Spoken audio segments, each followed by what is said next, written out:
Hey, sports card collectors, investors, my collectibles friends, how's everybody doing? This is going to be my second video coming out. I'm taking a little bit of a break from football.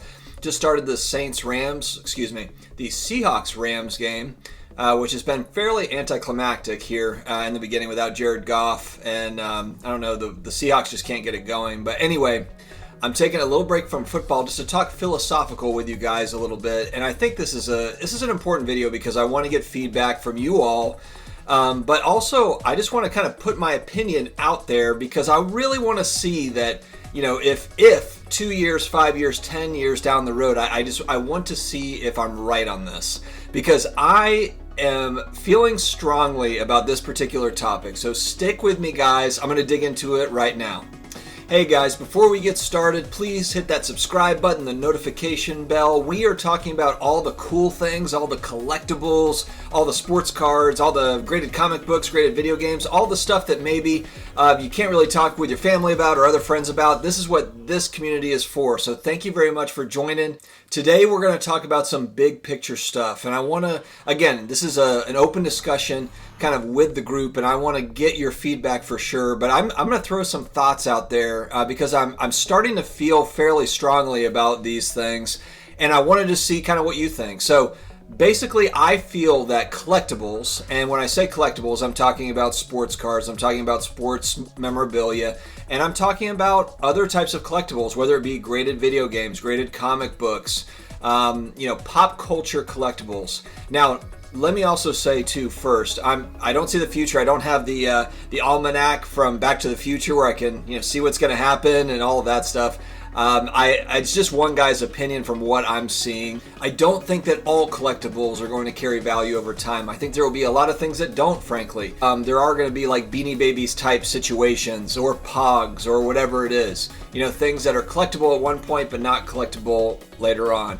But I think that what's awesome is we're kind of in this kind of golden era, I feel like, where we have 30 years ago, you had a lot of these like Beanie Baby, Junk Wax era, sports card type situations to learn from. I think a lot of the companies have learned from them. There are some companies that have not learned from these things, and they will end up kind of just, will have the same sorts of issues. But I think a lot of it is just seeing it, understanding things for what they are, and then doing our best to try to navigate and figure out where we can buy, sell for profit, and then also collect strategically. Not everything is about the money, obviously. A lot of it is just strategic collecting.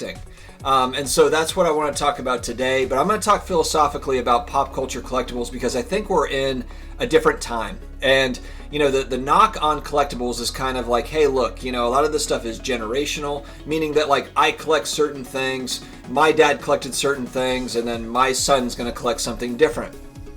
I get it. And historically, if we're looking back at historically, we're not talking about a long period of time, really. If we're looking over the last, 50, 60, 70 years, 80 years, that has kind of been the case where you've had things that have popped up like this to where you have, my dad was collecting something, I collect something, and my son collects something. Well, something happened in the 80s.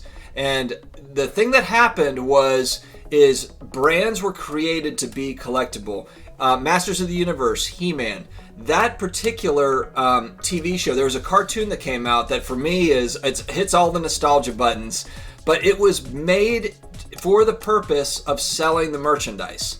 It was made to sell the action figures and all the gear and everything that came with it. And the 80s spawned all sorts of stuff like that. Thundercats. There's so many pop culture things that popped out of the 80s and the 90s for that matter. And you see it where they're just remaking movies. They're not even coming out with new characters because they've got enough to work with from all the stuff that was awesome from the 80s and from the 90s. They just keep on remaking this stuff.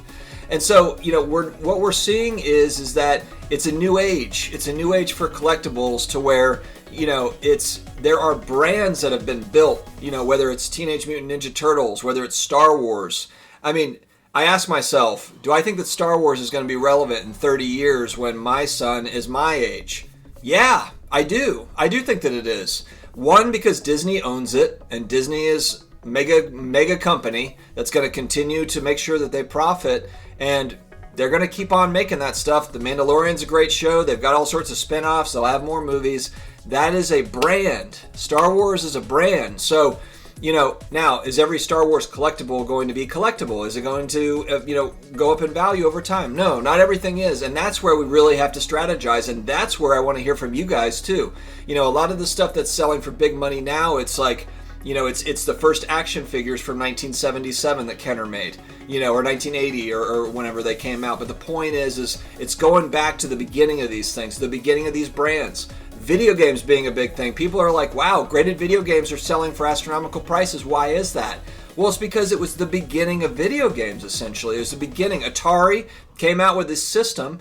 Nintendo came out with these games, and they are iconic. They will be iconic. 30 years from now, are people going to know what Super Mario Brothers is? Yeah, they're going to know about it. They're going to know what that is because it's going to continue on. And so my point is we have the thought of every generation has their own collectibles. Well, these are multi-generational brands. Look at Marvel. My dad was born in 1955. He was a kid when, in 1963, when Stan Lee created the comic books, all the comic books are coming out. That was his generation collecting that sort of stuff. And now look at all it's every generation from there on out has come from 1960 all the way until now. And is that going to stop? No, it's not going to stop. So that's where my theory of this kind of multi-generational collectibles. Now, is everything going to be collectible that's Marvel related? No. It's not. But when I look at graded comic books from the 60s, those Silver Age graded comic books with the first appearance of certain characters, to me, I'm thinking like, look, that stuff is historic. It's a piece of history. And maybe they printed off 1 million of those in 1963. But how many of those are in great condition? How many of those have been graded? And then out of how many have been graded, how many are at each grade? It's the same thing we talk about with sports cards. Third-party grading is huge to the development of any type of collectible. So the one knock I've got on graded video games right now, it's WATA is the main grading company for video games right now, WATA, and they don't have a population report. So you don't know the supply, and that's an issue. That's something that I hope that they can get cleaned up, that we can kind of, that can evolve, because if you don't know the supply, I've said this in other videos, then you're vulnerable. You're vulnerable because you don't know, you're paying for something thinking it might be scarce, but how scarce is it, and how many are at certain grades, etc. That's what makes grading companies and those population reports, it's valuable information to have, because it really helps to figure out the supply-demand piece. Now, the supply-demand is changing all the time, but it helps. It helps. We're never going to know exact print runs, so it's very, very helpful for when we have graded copies, then we kind of have an idea of how many graded copies. It makes it a lot easier to figure out scarcity and those sorts of things. I want to throw out some examples of this because, we have the multi-generational stuff, but it doesn't even stop there. So at Thanksgiving, I was with my brother-in-law, and we were talking about this stuff, exactly what I'm talking to you about now. And, he was like, it sounds really interesting. And you know what I've been really looking back at, something that I think is kind of cool, are vinyl records. Vinyl records. And I was kind of like, oh, well, I don't really know much about vinyl records. I've never really played them. I'm 39. And my brother-in-law is 32. He's 32. He's younger than me, and he's into vinyl records. So I guess that's my point of kind of like, just because somebody is a certain age, I wouldn't just assume that they're into Pokemon. They might have other interests. And so he's into vinyl records. Another great example, it's a YouTube channel I like to watch, Buster. I don't remember the name of his actual channel. Maybe it's Buster. But he does a lot of great interviews. But he collects presidential autographs. That's a very niche thing. So he's 20 years old or something like that. He's not 30, 40, 50, 60. He's 20 collecting, presidential autographs of presidents that have passed away, not even just like recent presidents. I've heard of people talking on forums where you have 25-year-olds that are collecting pre-war baseball cards. My point is that a certain demographic doesn't necessarily put you into like, okay, they're collecting this or they're collecting that, and that's why they're collecting vintage, and that's why they're collecting modern. That's not what's happening, and it's starting to grow out.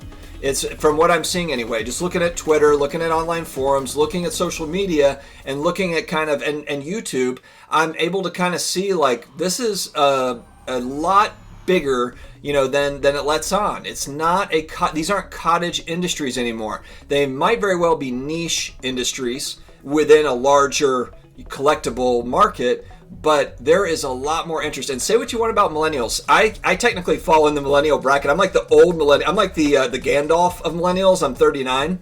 So I am technically a millennial, but millennials are investing. I love it. I see it, there's all the older generations are like, these millennials, but they are investing. We are investing. There's arbitrage all over the place with this stuff, and it's fun. It's fun no matter your age.